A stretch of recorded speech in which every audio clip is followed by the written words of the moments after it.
Most people have unnecessary worry when it comes to withdrawing money in retirement. Now, what I mean by that is I know why you're worried because it's been the first time. You've never actually taken money from your 401k or IRA to live in retirement. So right now, if you're in your 40s or 50s or 60s or even 30s going, look, I'm going to retire early one day, I just don't know when. Well, the truth is, it's going to feel weird the first time, and then it's going to be one of those things you're used to. You just want to make sure you're withdrawing from the right account and not paying more in taxes than you need to.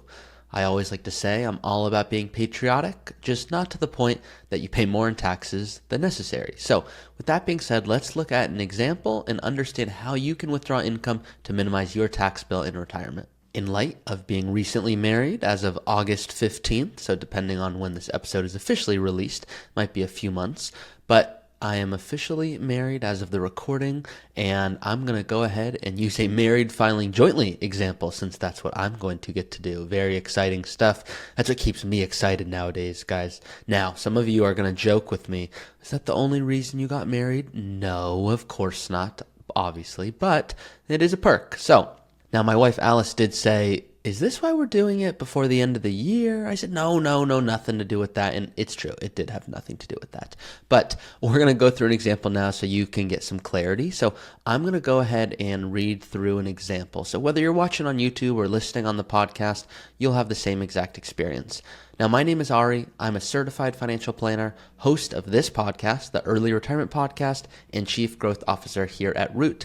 And I want to help you retire early with confidence. So there's not that little thing in the back of your head wondering, oh, I should have thought about this, or why did I miss that? This is all I do, and I love it. So let's assume you're 60 years old in this example. And if you're not 60 right now, it doesn't matter. You can use the same logic if you retire at 50 or 70. But we're going to assume you're 60 and you want to withdraw $100,000 in retirement. Now, that's $100,000. I'm calling that after tax adjusted for inflation. So if you actually want $100,000 to spend, you might need 120,000 or 135 or 140 if you actually want to net 100,000.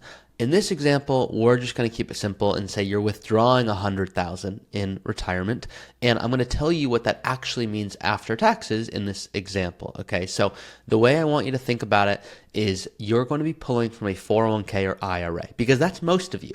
Now, some of you do have a brokerage account, which is what I call a superhero account, which allows you to be more flexible with how you create income, which means you can play capital gains taxes, not play, but pay capital gains taxes instead of ordinary income, which is more tax efficient. So if we're looking in just from the perspective of someone who's 60, they've saved and invested well, maybe they've got $1 million, $1.5 million, and that's all in their 401k, all pre-tax. They want to start withdrawing 100K in retirement, and they want to know their tax bill, and they also want to know, how do I do it? Do I do it monthly or quarterly or annually, and is there a difference? So that's what we're going to go through today. Now, a big variable is where you live. If you live in California, like me, specifically Los Angeles, I am in a high tax state. If you live in Florida, you're in a low or what some call no tax state. So what you want to make sure you're understanding, and I see this too often, is people will go, oh yeah, I'm going to absolutely retire in Florida because I'm going to save so much in taxes, when sometimes they find it's not as big of a saving as they thought, and they'd rather stay with their friends and family, and if they really knew the numbers, they might not move to Florida. So not saying don't, I'm not saying do it, I'm saying understand the math and let that guide your decision. So if we're just looking at the math here, if you're taking $100,000, meaning that's what you're withdrawing from your 401k, what you have to do first, quite simply, is you have to sell something. If your money's invested, you cannot go ahead and withdraw it. It will not allow you to do so.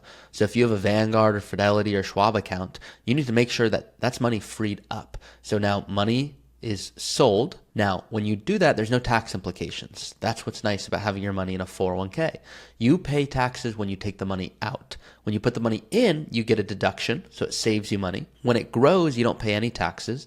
Eventually, when you take it out, you got to pay taxes, but you don't pay any along the way. So if you say, for example, you want to switch to Apple stock from Microsoft, and you're wondering, am I going to have to pay taxes on the winnings? You do not. That's not how it works. So the nice thing here is if you have $100,000, let's just say that it started at $80,000, just to keep it simple.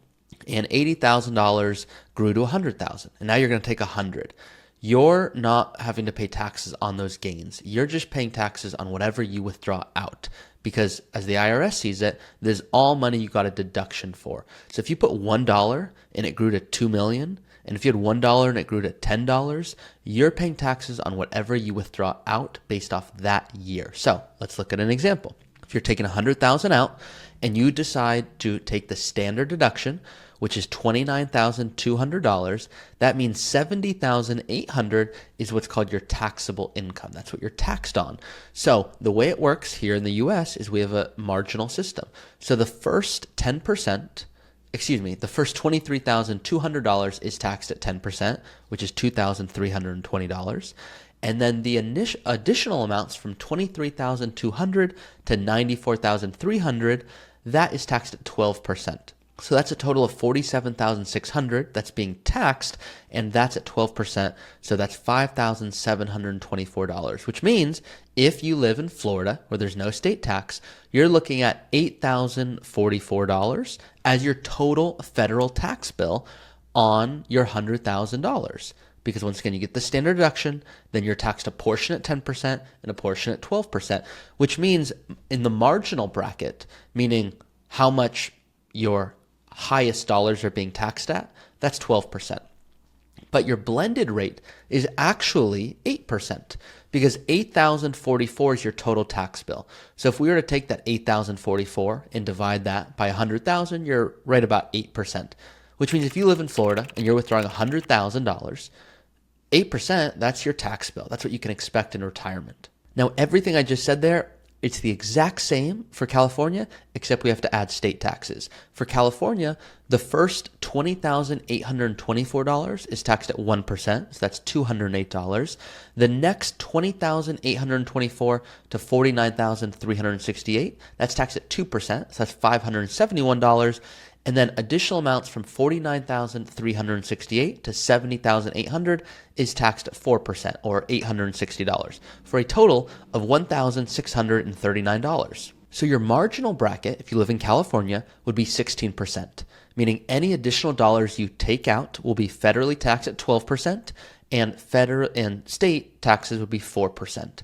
Same thing for Florida. Your marginal bracket is 12%. That does not change.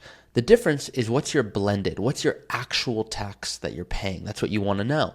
So in Florida, if you're going to live there, you're going to have to pay tax of $8,044. So you need to make sure that you understand, okay, if I'm taking $100,000, I don't really have $100,000 to spend. I have $92,000 to spend. In California, if you're taking $100,000 from your 401k, you're going to pay a blended rate of 9.7%, about $9,683. So right there, you're right close to paying about $10,000. We're just going to keep it simple and say you have $90,000 to spend. So there's certain people that would say, wow, 90,000 versus 92,000, that's enough of a difference that every single year, yeah, I'm absolutely going to move. Other people go, well, that's not enough. It's good for me to know. Now, the reality is I kept today very simple, because you need to add in Social Security. You need to add in part-time work. Is someone going to have an inheritance, rental income? So I've kept it very simple, but so often people get these little things confused. So this is more of an episode so that it just alleviates some anxiety. What I hope you also know is there's not a perfect way to do it. I have certain clients that they want to have a year's worth of income set aside for traveling. So pretend they go, Ari, yep, I'm going to withdraw $100,000 so that in California I end up with $90,000 after taxes. They might say, I want to put 30 away, and that's just going to be in my travel fund. So if I want to travel this year, I can go do it. And then the additional amounts, so once again, we started with 90 after taxes. Now we have decided to put 30 into a travel account. That means 60 is available to us. But pretend they still need more so that they can live for this year. Well, 60, they can decide to have that in their account and just have it paid to them every month. But if they just keep that in their checking account and spend whatever they want every month, that's not growing for them. So what most of my clients prefer is they want to certainly take money out so that if they want to travel, they can, meaning they don't have to worry about if markets are doing well or not, that's dictating their trip. but they do want to make sure that their money is growing for them efficiently. So most of the time what we'll do is we'll have a certain portion of their portfolio in what we call war chest investments. These are more conservative, less likely to grow, but they're still growing. So if they're getting 3, 4, 5, 6% growth every single month, that is making a big difference. Because if you were to keep $100,000, let's just say, in your account and just withdraw every month from it, but not have the money grow, at the end of the year, you would have taken, about $8,000 a month, and you haven't made any money, but you would have lived. Versus if you keep $100,000 in your investment, account at Schwab or Vanguard or Fidelity, and you decide to invest it and get, let's say, 5% growth, that's $5,000 that is maybe getting close to 1 month worth of retirement living. So all you have to do is understand how to invest it well in your account, and you're essentially getting close to maybe 1 month's worth of living expenses. So it's one of those things that it is based on comfort, but most clients who want to optimize are electing to leave the majority in their account. And we have clients that go, I'd rather have it be paid quarterly. We have other clients that go, I'd rather have it be paid every 2 weeks because that's how I'm used to living and I just want to maintain that. So for those that are clients of Root, they just inform us what is their preference, and then we make sure their investments are set up to create that. So that's it for this episode. Just want to go over how you actually withdraw income in retirement. As you can see, it is not rocket science, but you want to make sure you're not missing a few easy things that otherwise could yield big value over time. So keeping it simple for today. Hopefully you enjoyed this episode. If you are enjoying the content, please do like and subscribe on YouTube. And then of course, please rate and review if you're listening on the podcast app. It helps more people find the show. If you want to work with Root, this is what we do. All the tax, all the estate, all the healthcare, all the withdrawal strategies. This is what we specialize in. If you cannot tell, I'm a little bit sick today, but I never want to miss a week. So I am always trying to record as most efficiently as I can. So I've not missed a week in years, literally. So I'm going to keep going. And that is it for this episode. See you next time.